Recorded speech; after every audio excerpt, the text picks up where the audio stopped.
আসসালামু আলাইকুম। নবম এবং দশম শ্রেণীর আজকের ক্লাসে আমরা করব ট্যাগ কোশ্চেন, ঠিক আছে। এর পাশাপাশি আপনাকে স্টর থেকে আপনি ডাইরেক্টলি ট্যাগ কোশ্চেনে স্টর লেখা যাবে না, ইসেন লিখতে হবে, ঠিক আছে। আমি আপনাদের থেকে কন্ট্রাকশনগুলো জিজ্ঞাসা করলে আপনারা আনসার করবেন। তাহলে বিভারক প্লাস নট, এরপরে কন্ট্রাকশন। স্টর কি হবে একসাথে বলেন? ইসেন। এরপর are not, was not, we are not, do not, does not, did not, have not, has not, had not, could not, will not, cannot, shall not, should not, shouldn't, ঠিক আছে। কন্ট্রাকশনগুলো ভালো করে যারা শিখেন না শিখে ফেলবেন। এবার come to the point, look at the board. সবাই বলে দেখেন। প্রথমে একটা সেন্টেন্স লেখা আছে, Mina is drawing a picture. Mina একটি ছবি আঁকছে। আমি বাংলাটা বলবো না, যেহেতু সময় নষ্ট হবে আর ভিডিওটা লং হয়ে যাবে। তাহলে Mina is drawing a picture. তাহলে এখানের মধ্যে আমাদের ডেফিনেটলি একটা সেন্টেন্স, কথাটা কি আর করেন, আমরা সব সময় ট্রাই টু আন্ডারস্ট্যান্ড, বোঝার চেষ্টা করব। এখানে যদি আমাদের অক্সিলিয়ারি ভার্ব যদি সেন্টেন্স থাকে তাহলে ইজ থেকে কি হয়ে যাবে? ইসেন। এখানে ইজ থেকে ইসেন হয়ে যাবে। সাবজেক্ট হচ্ছে কি মিনা। মিনা কি হয়ে যাবে? যেহেতু মিনা একটা মেয়ে, তাহলে কি হয়ে যাবে? শি। তাহলে ইজেন শি লিখে দাও।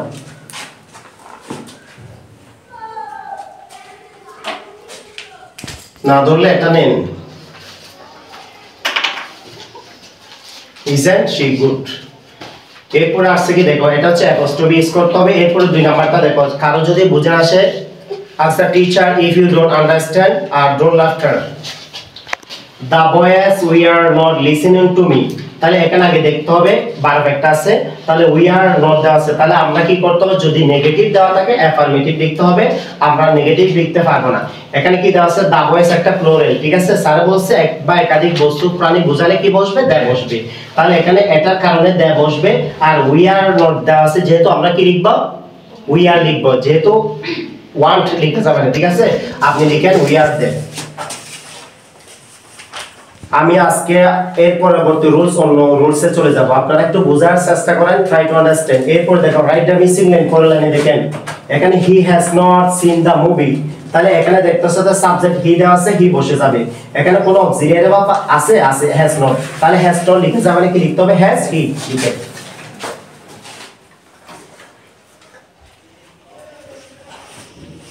ঠিক আছে। এরপরে 4 নাম্বার দেখেন, I had forgotten about her. তাহলে এখানে হ্যাড থেকে কি হবে? হ্যাড এন্ড হয়ে যাবে। আই সাবজেক্ট দেওয়া আছে, আইটা বসে যাবে, হ্যাড এন্ড আই লিখেন আপনি। কারো বুঝতে প্রবলেম হলে বলবেন। গুড, ঠিক আছে। এরপরে দেখেন 5 number, we do not make a noise in the class. তাহলে এখানে ডু নট দেওয়া আছে, তাহলে ডু নট দেওয়া থাকলে ডো লিখতে হবে, উই সাবজেক্ট দেওয়া আছে উই, ঠিক আছে। ডোন্ট নো ব্র্যাকেট একটু কষ্ট করে নড়াচড়া করিয়েন না, ডো উই। এরপরে 6 নাম্বার দেখেন, দে আর ওয়ার্কিং হার্ড। তাহলে আর থেকে আর এন্ড হয়ে যাবে, দেটা বসে যাবে, আর এন্ড দে।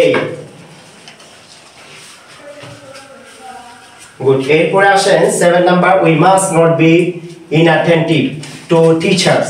তাহলে এখানে মাস্ট নট দেওয়া আছে, মাস্ট বসবে, আর সাবজেক্ট উই দেওয়া আছে, মাস্ট উই লিখেন আপনি।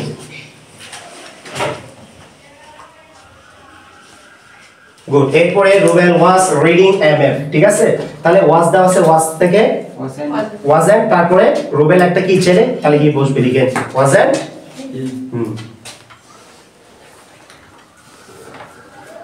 আর এই দুইটা আপনাদের এসডব্লিউ থাকবে, ঠিক আছে। এরপরে আসেন 12 নাম্বার। 12 নাম্বার মধ্যে একটা কাজ করবে, স্যার আমাদেরকে বলছে যদি এক বা একাধিক প্রাণী বস্তু বোঝায় তাহলে কি বসবে? দ্য বসবে। আর একটা রুলস মনে রাখতে হবে, everybody, somebody, everybody, everyone, every and is. এই সেন্টেন্সগুলো যদি বাক্যের শুরুতে আসে তাহলে আপনাকে ডেফিনেটলি কি লিখতে হবে? দ্য লিখতে হবে। পয়েন্টটা মনে রাখতে হবে, মুখস্থ করতে হবে। আপনি যখন পয়েন্টটা মনে রাখবেন ডেফিনেটলি পারবেন। আসেন come to the point. Somebody was late to attend the class. তাহলে এখানে সামবডি দেওয়ার কারণে দ্য চলে আসছে, একটা পয়েন্ট এখন লিখবে না। সামবডি দেওয়ার কারণে কি লিখবেন আপনি? দ্য। কথাটা বোঝার চেষ্টা করেন, ট্রাই টু আন্ডারস্ট্যান্ড। তাহলে ওয়াজ থেকে কি হবে? না, একটা কথা মনে রাখেন, আপনি দ্য লিখছেন, ওয়াজ একটা সিঙ্গুলার না। আমি আপনাদের একটা টেকনিক দিয়েছি, নাইমা একটু খেয়াল করো। ওদেরকে বলছি এম যাবে কার সাথে? আই এর সাথে। ইজ যাবে কার সাথে? সিঙ্গুলারের সাথে। যদি দুইটা letter A I S is দুইটা লেটার না, তাহলে দুইটা লেটার হলে ইজ সিঙ্গুলার হবে, সিঙ্গুলার সাথে যাবে। এ আর ই আর লিখতে গেলে 3টা লেটার, তাহলে কি হবে? ইজ হলে সিঙ্গুলার, আর বেশি হলে কি হবে? তিনটা লেটার হলে প্লুরাল হবে আর দুইটা লেটার হলে সিঙ্গুলার।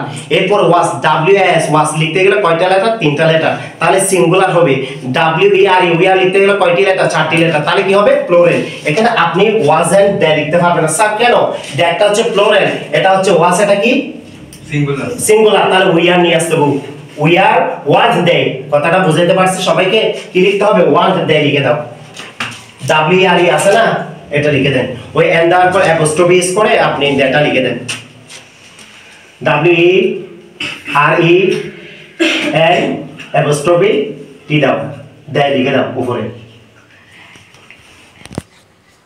ট্রাই টু আন্ডারস্ট্যান্ড, আর একটু বোঝার চেষ্টা করেন কেন বলতেছে কথাটা। এরপরে দেখেন write the missing line. Someone is whispering the class, মানে অর্থাৎ যে কেউ ক্লাসে পিশ পিশ করে কথা বলতেছে, হুইসপারিং। বাংলা বলতেছি না, সবাই নষ্ট হবে তো, তাই দেখেন। তাহলে সামওয়ান দেওয়ার কারণে দ্য চলে আসবে সেম ওইতে। এখানে ইজ থেকে ইসেন লেখা যাবে না, কেন স্যার? ওইটা হচ্ছে দ্য প্লুরাল, তাহলে এখানে প্লুরাল নিয়ে আসতে হবে না, তাহলে আর এন দে। কথা বুঝাইতে পারছি? গুড, দাও। কারো যদি বুঝতে সমস্যা হয় আমাকে বলবেন, আমি একদম ইজিলি ভাবে বুঝাই দেবো। আমার কথা হচ্ছে না পারলে বারবার জিজ্ঞাসা করবেন, স্যার আমি বুঝি নাই। এভরিওয়ান হ্যাজ এ জ্যামেট্রি বক্স, তাহলে এভরিওয়ান থাকার কারণে চলে আসবে। হ্যাজ হচ্ছে সিঙ্গুলার, আর হ্যাভ হচ্ছে কি? হ্যাজ লিখতে গেলে তিনটা লেটার, তাহলে সিঙ্গুলার হবে HAVE। হ্যাভ লিখতে গেলে চারটা লেটার, তাহলে কি হবে? প্লুরাল। তাহলে হ্যাভ এন্ড দে লিখে।